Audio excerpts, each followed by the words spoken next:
All right, going straight back in. Sorry, I'm still a bit dusty from work. All right.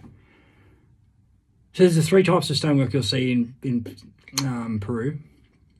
There's the stuff that's on the top, the older. It's the newest stuff. Obviously, that's what the Incans have like fixed up bits and pieces. You can see the rocks are smaller. They're not really cut all that neatly. They're not polished at all. And they've kind of copied some of the work. You'll see how much you picture they've copied the little bits that stick out on the ends of the gable ends of the house and the buildings. All then there's the really neat stuff. The polygonal masonry. It's polygonal, whatever you want to call it. It's very neat. You see, it's like the middle section of Machu Picchu, Cusco. Now. The technicality of getting those blocks cut the way they have, like some of those, when you see some of them, they've got a little bit of a separation between the ends of the blocks.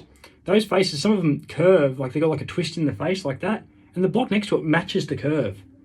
But hematite is something they also find on their mountains, and hematite against the andesite that they used, I think it's the andesite that they use, or the granite, or whatever those blocks are, a place like Machu Picchu.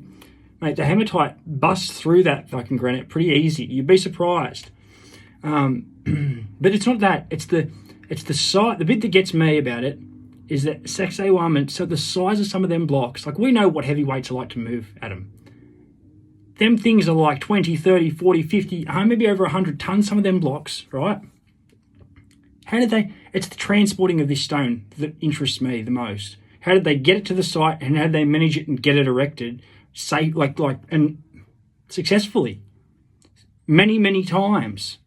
Once the block's in place, I reckon they pushed it back, they rocked it back. That's what the little nubs and all that shit are for. They rocked it back, wedged timbers underneath it, and they got on there with the hematite and they worked it until they got the places perfect. They set it back down, then rocked it back, tap, set it back down. It's the only way I can see they did it, but rocking it back, fixing the bed up, bringing it back.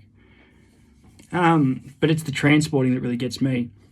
There's a place there in Peru, you might have already been there, maybe you'll be going there. It's called Ollantaytambo, right?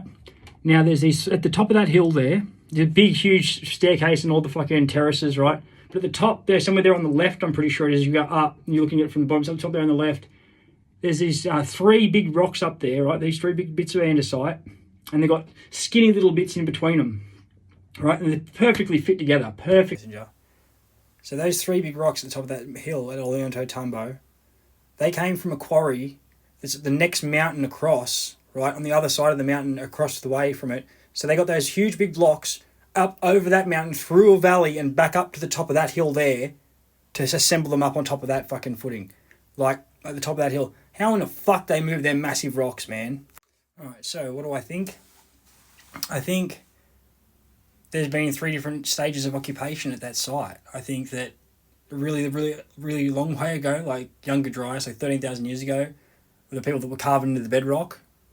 And then I feel like another crew came along and did all that polygonal masonry, right?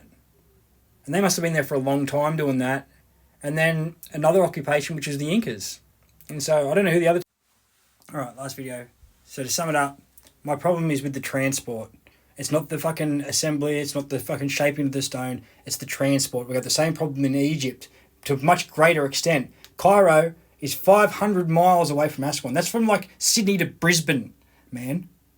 And they bought a couple of 1,000 tons of granite from Aswan to Cairo. A couple of 1,000 tons. How? Same problem.